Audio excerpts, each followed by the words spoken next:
Here we go again. It's that time. It is time for us to read and continue our book. We are reading Key Hunters, The Mysterious Moonstone.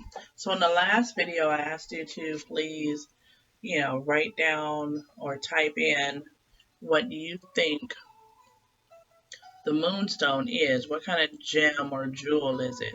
And the correct answer is a diamond. So I also asked you some other questions, but I'll talk to you about that later. So far we have almost had a chandelier dropped on our characters because somebody cut the rope. So do we think that the person who stole the Moonstone also cut the rope? Or is it maybe two people that are working together? We might have to take some notes and start thinking about the different characters and who they are and what they do. Do we think it's Lady Musgrave or Colonel Musgrave? We don't know. It's our mystery. So chapter 8 begins with our wonderful picture up here at the top. And that is what's called a full moon. So that means that we don't have a kind of banana looking moon or a partial moon. We have an actual full moon that we can see up in the sky. Well, the characters. So now we begin. Cleo pushed past Evan and Artie and boosted herself onto the windowsill. Where are you going? Evan said. He glanced nervously at the narrow ledge. Cunningham is on the third floor. The best way to figure out who stole the Musgrave Moonstone is to find out who tried to drop a giant chandelier on our heads, Cleo said. We need to chase this clue while the trail is still hot. Hot? Artie said. I like that. Cleo shimmied out onto the ledge. Let's go. Artie scooped Watson under one arm. Shall I go next? I'm going last, Evan said. Artie climbed onto the ledge and edged out. Evan looked down. It was a long drop to the ground below. Evan worried about his parents. How would they feel if he just disappeared? He and Cleo had been in the case of the mysterious Moonstone for a few hours already. Wouldn't someone have noticed they were gone? He must have missed math class and trombone lessons by now. He knew if they didn't solve the crime and find some special key, they'd be trapped in this book forever. But falling from a second-story ledge seemed much, much worse. Then he thought about Miss Hillard. She was trapped in a book too. He helped her. He needed to help her. She was the best librarian ever. She was smart and funny and never pressured Evan to go outside and get some fresh air. If he didn't help Miss Hillard escape, who would? Evan pulled himself onto the windowsill and crawled out into the blood-red night. Why is it a blood-red night? What's going on that's causing it to be a blood-red night? So there's our key. We have another key that's in our book here. What's causing it to be a blood-red night? Put that in the comments or click that Facebook page. Even though the moon looked creepy, Evan was glad it was up there lighting his way. He crawled along the ledge behind Cleo and Artie. His heart thumped in his chest. His fingers curled tightly around a gargoyle head. 1 inch at a time, he whispered to himself. 1 inch at a time. Hey! Cleo called back. There's a rope ladder over here. Does it go up or down?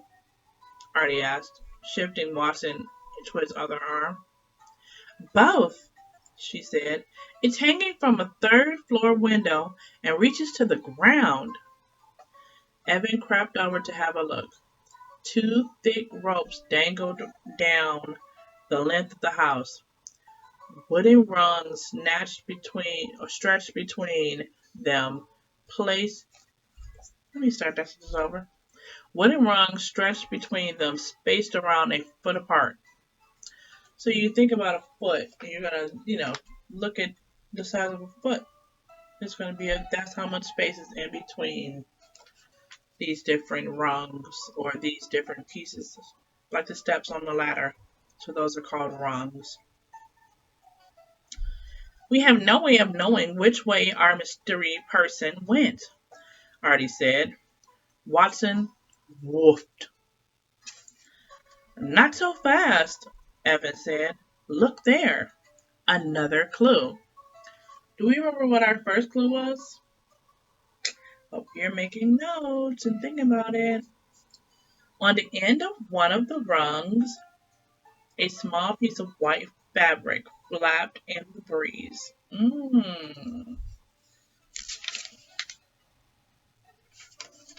It must have torn off the mystery person's clothing when he or she was trying to escape, Evan said. So, here's our picture. What do we think is getting ready to happen?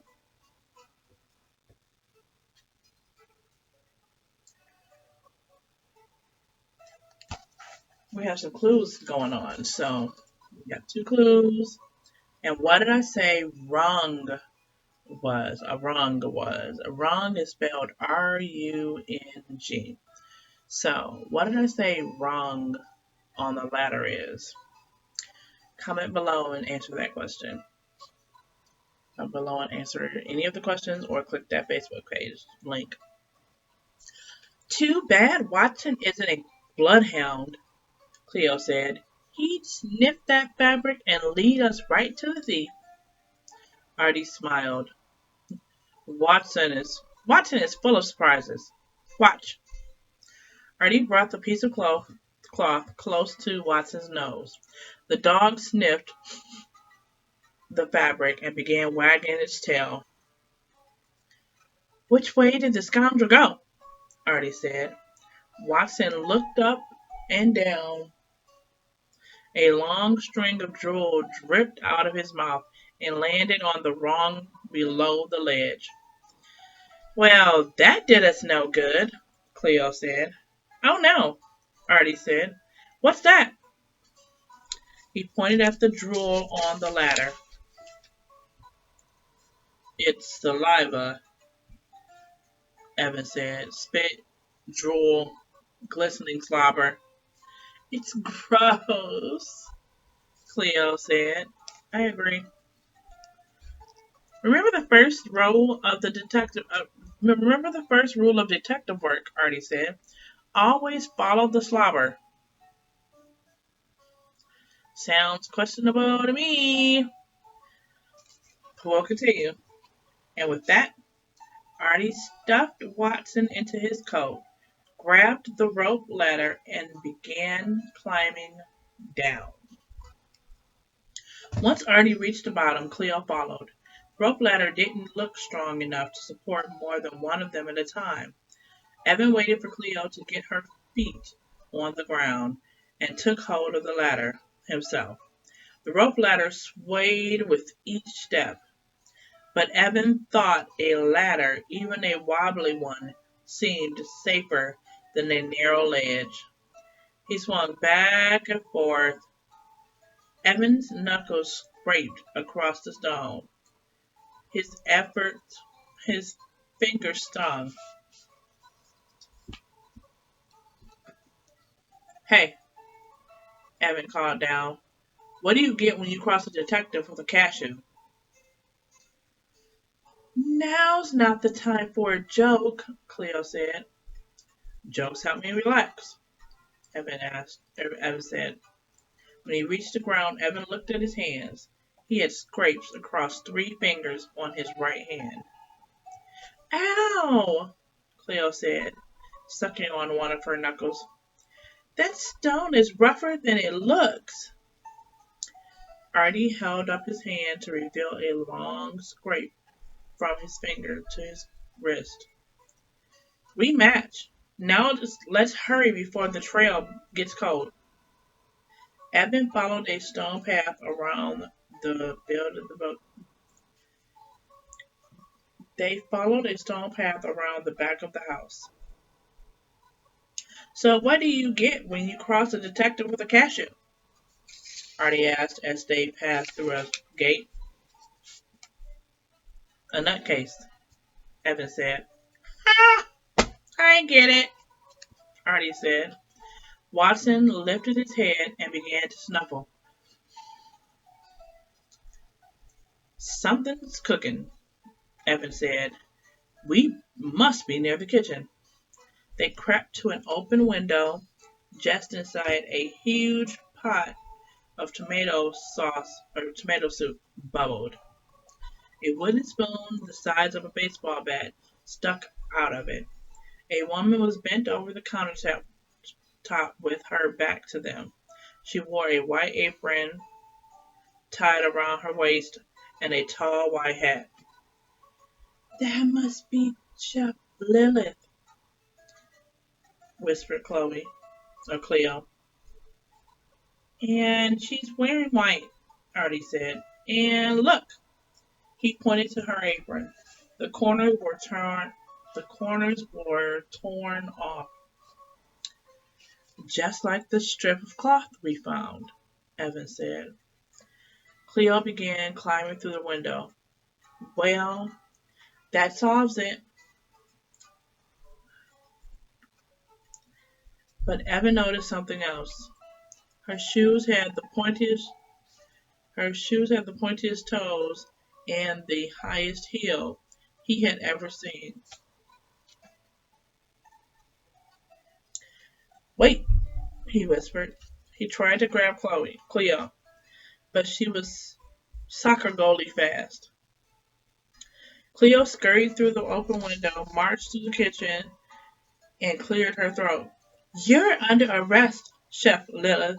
Drop your tomato and turn around. The woman slowly turned. It was their mean librarian, Miss Crowley, and she wasn't holding a tomato.